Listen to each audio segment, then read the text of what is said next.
N'oubliez pas de liker la vidéo si elle vous a plu et si vous êtes nouveau parmi nous, n'hésitez pas à vous abonner en activant la cloche des notifications pour ne louper aucune de nos futures vidéos. Ceci étant dit, c'est parti. Une relation accomplie n'est pas toujours l'apanage de personnes parfaites. Le couple, c'est la représentation parfaite de l'amour. Quant à l'amour, qu'est-ce qu'il y a de plus extraordinaire et étonnant? En effet, rien que par amour, des gens sont prêts à faire des choses incroyables, comme se mettre avec des personnes surprenantes, voire même inexistantes. Oui, vous avez bien entendu. Étonnant, n'est-ce pas? Découvrons ensemble les 8 couples les plus insolites et surprenants du monde. Numéro 1. Amélie Jennings et Sean Penn.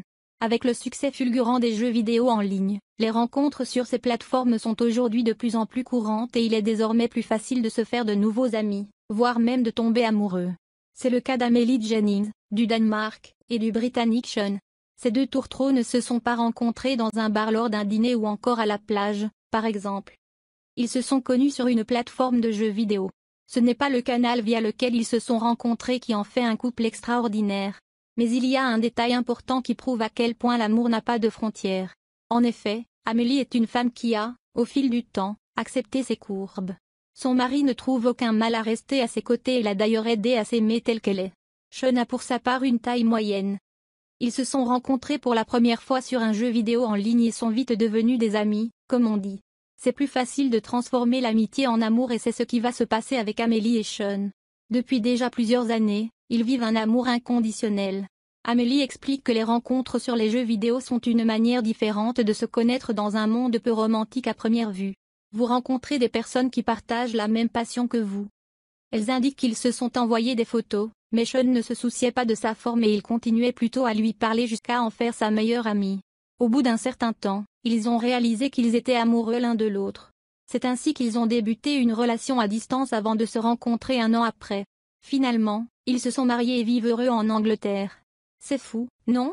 Au numéro 2, Monica, Riley et Sid, voici également un couple très étrange. Il s'agit de Monica Riley et de son époux Sid. Monica Riley est une jeune Texane de 27 ans qui avait un rêve surprenant malgré le caractère fou de son rêve.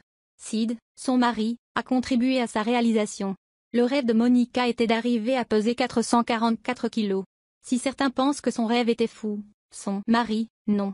Sid, même s'il a une taille normale compte tenu de ses sentiments pour sa femme, n'a pas jugé l'abandonner à cause de son obésité. Il l'a plutôt aidée en la nourrissant de façon excessive, dans le seul but qu'elle atteigne son objectif. Ouais, c'est comment dire. Surprenant. Mais attendez, ce n'est toujours pas le plus dingue. C'est à l'aide d'un entonnoir que son mari l'aide souvent à consommer des aliments calorifiques. 2 ans après, alors qu'elle venait d'avoir 29 ans, Monica Riley a dû mettre un terme à son projet lorsqu'elle décida d'être mère. En 2018, elle a commencé donc par subir des chirurgies de perte de poids afin de permettre à son bébé d'être en bonne santé. Numéro 3 du Williston. Fernando da Silva et même Joe Ellison. Fernanda da Silva est un Brésilien vivant à Sao Paulo, une ville située dans le nord du Brésil. À 21 ans, il mesurait déjà 2,34 mètres. Il n'était pas fier de sa taille parce que celle-ci est due à une tumeur qu'il avait depuis la naissance. Devenu célèbre parce qu'il était l'homme le plus élancé du pays, il a fini par trouver son âme sœur parmi ses admirateurs alors qu'il fêtait son anniversaire. Medeiros, l'une de ses fans, lui a envoyé un message pour lui souhaiter un heureux anniversaire sur les réseaux sociaux. Très vite, cette admiration s'est transformée en une relation. Medeiros et Fernandez se sont échangés des numéros, ce qui a abouti à une rencontre. La fille, qui n'avait aussi que 21 ans, ne mesurait qu'1,52 m. Quelques mois après, ils se sont mariés. La surprise malheureuse pour eux est qu'ils ne pouvaient pas avoir d'enfant compte tenu des antécédents de santé de Fernanda. Ils finiront tout de même par établir un projet pour adopter un enfant. Numéro 4. Philippe et Suzanne. L'amour rend aveugle, dit-on souvent. Eh bien oui, c'est vrai. Philippe, dès sa naissance, avait une forme assez rare. Il avait une dystrophie musculaire, c'est-à-dire une maladie liée à la faiblesse progressive des muscles. Mais cela ne l'a pas empêché pour autant de vivre sa vie d'homme heureux et épanoui dans un couple, malgré que sa maladie immobilisait dans un fauteuil. Cela n'a pas été un obstacle pour Suzanne de faire sa vie avec lui. Philippe avait d'abord attendu pour voir comment allait évoluer sa maladie avant de se lancer dans sa relation. Le coup de foudre est né entre les deux lors de leur première rencontre. 1 an après, l'amour a grandi et les deux se sont mariés. Suzanne aidait de temps en temps son époux à faire ses tâches journalières. Elle avoue même qu'elle n'a jamais songé à croire que son mari est dans une chaise roulante. C'est donc du plaisir pour elle d'être chaque fois à ses côtés. Dans ce cas, Suzanne n'a pas tenu compte du défaut physique de son mari pour l'épouser. C'est ici.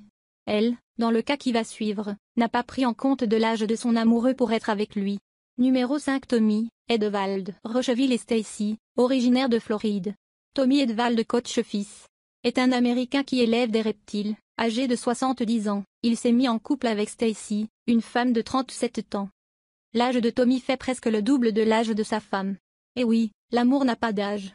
Même si ça paraît un peu surprenant, le couple dit qu'il se soucie peu de ce que pourraient penser les gens. Tony se dit être plus heureux, car, selon lui, avoir une femme de moins de 32 ans d'âge que lui est la meilleure des choses qui lui soient arrivées. En réalité, cet amour est né suite à une visite de la dame dans la ferme de l'éleveur. Progressivement, de cette visite amicale est née une affection qui, au fil du temps, s'est transformée en amour. Depuis, ils vivent ensemble et partagent la plupart de leur journée à travailler dans la ferme des reptiles numéro 6. Akiko Kondo et Hatsune Miku. Akiko Kondo s'est mariée avec la chanteuse virtuelle de J-pop Hatsune Miku, matérialisée par une peluche.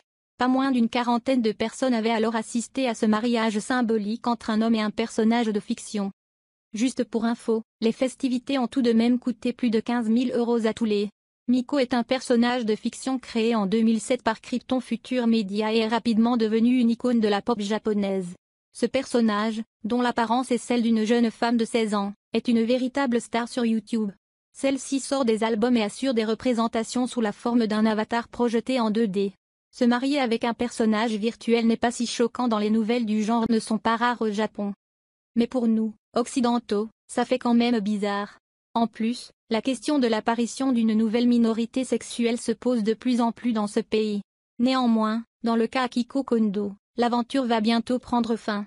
Laissez-moi vous expliquer pourquoi ça risque de vous surprendre. Malheureusement pour Akiko Kondo, ce dernier va bientôt perdre sa femme virtuelle.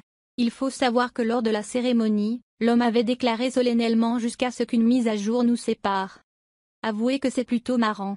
Or, le moment de cette tragédie va bientôt arriver, plus précisément au mois de mai 2020, à partir de la date annoncée, le gant de boxe dès qu'on aura besoin d'un nouveau système afin de pouvoir fonctionner à nouveau. Le fabricant a déjà promis à l'intéresser une nouvelle machine. Néanmoins, qui dit nouvelle machine, dit nouvel hologramme. Ainsi, Akiko Kondo a annoncé qu'il allait accueillir le nouvel hologramme, mais qu'il n'était pas certain de se remarier. Je ne sais pas trop quoi vous dire. Qu'en pensez-vous? Vous trouvez ça triste ou vous comprenez qu'on puisse tomber amoureux d'un personnage fictif? N'hésitez pas à vous exprimer en commentaire numéro 7. Elisabeth, Edic, Logan. Vous pensez certainement qu'il s'agit d'une femme et d'un homme, mais vous n'en reviendrez peut-être pas puisqu'il s'agit aussi d'une femme et d'un chien. Et oui, l'amour a ses raisons que la raison même ignore. Le chien est le meilleur ami de l'homme. Mais jusqu'à devenir le mari de quelqu'un, c'est autre chose. C'est Elisabeth Ditty qui nous le démontre. L'union entre elle et son chien Logan est tout simplement étrange.